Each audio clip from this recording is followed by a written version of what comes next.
부동산 대출 규제 직방. 서울 아파트 74% 감소 예상. 이태경 편집위원. 서울과 수도권의 집값 급등을 진압하기 위해 이재명 정부가 내놓은 627 가계대출 관리 방안의 영향으로 한강벨트 소재 아파트들은 거래 실종 사태를 맞고 있다. 거액의 대출 없이는 진입이 불가능한 가격대의 아파트들인데 역대 최강의 대출 규제가 발표됐으니 당연한 일이다.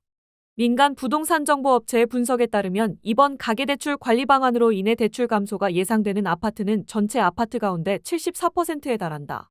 이른바 급지이동을 도모하는 사람들과 지방에서 서울로 원정 갭투기에 나서는 사람들도 이번 조치로 급제동이 걸렸다.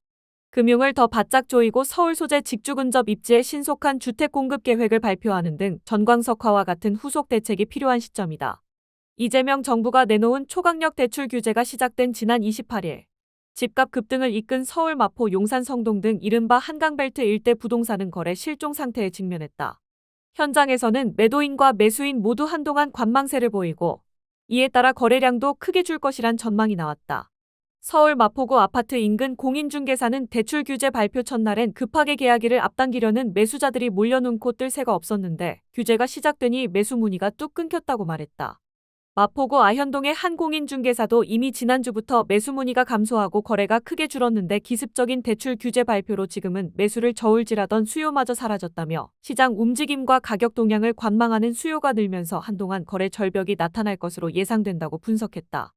한편 정부가 28일부터 6억 원 이상 주택담보대출을 금지하는 초고강도 대출 규제를 시행하면서 서울 아파트의 74%가량이 대출액 감소가 불가피하게 됐다는 민간 부동산 정보업체의 분석이 나왔다.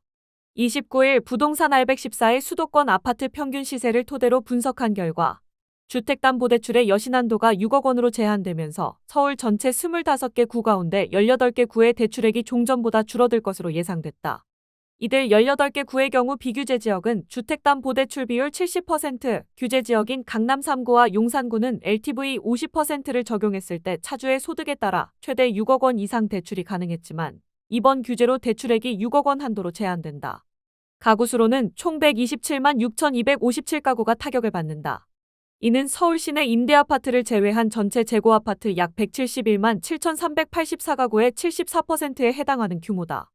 부동산 알백14가 조사한 서울 아파트 평균 시세가 14억 6천만 원 선인 것을 고려하면 단순 계산으로 LTV 70% 가정시 종전에는 10억 2천만 원까지 대출이 가능했지만 앞으로는 6억 원 여신 한도로 인해 대출 가능액이 종전보다 평균 4억 2천만 원 줄고 8억 6천만 원 이상의 자기 자금이 있어야 입주가 가능한 셈이다. 평균 시세가 30억 원을 웃도는 서초구와 강남구는 규제 지역이어서 LTV 50%를 적용받아도 종전까지 1금융권에서 평균 15억 원 이상 대출이 가능했다. 그러나 앞으로는 6억 원까지만 대출만 가능해지면서 25억에서 26억 원 이상의 현금이 있어야 강남 입성이 가능해진다. 역시 규제 지역인 용산구와 송파구도 평균 시세가 각각 23억 3천만 원, 21억 7천만 원으로 종전에는 10억 원 이상 대출이 가능했지만 지금은 4억 원 이상 대출이 줄어들어 현금 16억에서 17억 원은 있어야 아파트를 구입할 수 있게 됐다. 이들 지역은 아파트값이 높고 토지거래 허가구역으로 전세를 낀 갭투자가 불가능해 일부 현금 부자를 제외하곤 금융기관으로부터 받는 대출 금액이 높았다. 지난주 역대급 주간 상승률을 기록한 마포구와 성동구는 현재 평균 시세가 각각 14억 9천만 원, 16억 4천만 원 선으로 LTV 70%가 유지될 경우 대출 가능액이 종전보다 4억 5억 원 이상 줄면서 앞으로 대출 최고액 6억 원을 제외하고 평균 9억에서 10억 원의 현금이 있어야 아파트에 입주할 수 있다. 역시 평균 시세 14억에서 15억 원대인 광진구와 양천구, 영등포구 등도 대출 최고액을 뺀 8억에서 9억 원은 손에 쥐고 있어야 매수가 가능하다. 현 시세 기준으로 6억 원 한도 규정을 넘지 않고 LTV 70%까지 대출이 가능한 서울 지역은 노도강, 금관구와 중랑구 등 7개 구뿐이다. 이들 지역은 아파트 평균 시세가 6억에서 8억 원대로 LTV를 최대 70%까지 적용받아도 6억 원 이하다. 정부의 초강력 대출 규제 대책으로 인해 이른바 급지이동과 지방 갭투기 원정도 비상한 곤란에 직면하게 됐다. 서울부동산정보광장 집계에 따르면 마포구 아파트의 지난달 평균 매매 가격은 15억 490만 원이다.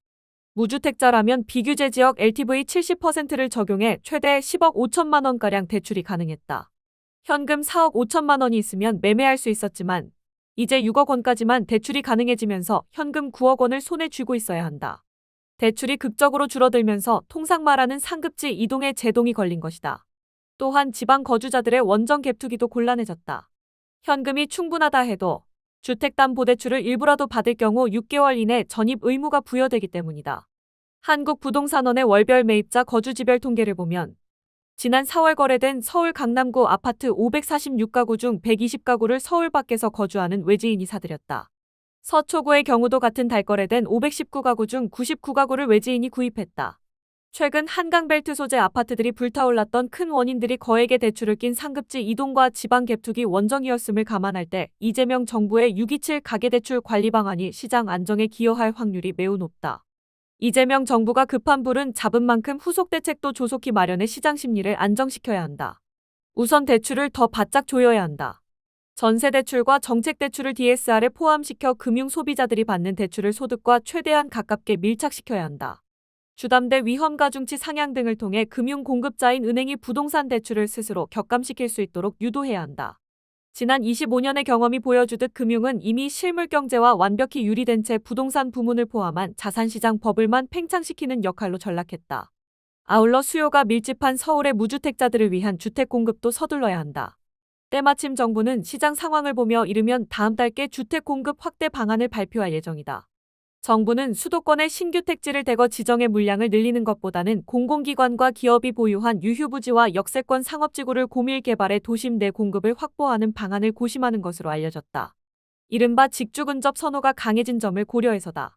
문재인 정부 당시 발표만 하고 추진되지 못했던 태릉골프장, 용산 캠프킴, 상암동 서부면허시험장 등의 사업이 재개될 가능성도 있을 것이다. 또한 업무 상가 용지를 주택용지로 전환하고 공공청사를 재개발하면서 저층에는 청사, 고층에는 주택을 배치하는 방안도 검토하고 있는 것으로 알려졌다. 주택 공급의 관건은 입지와 규모와 속도다.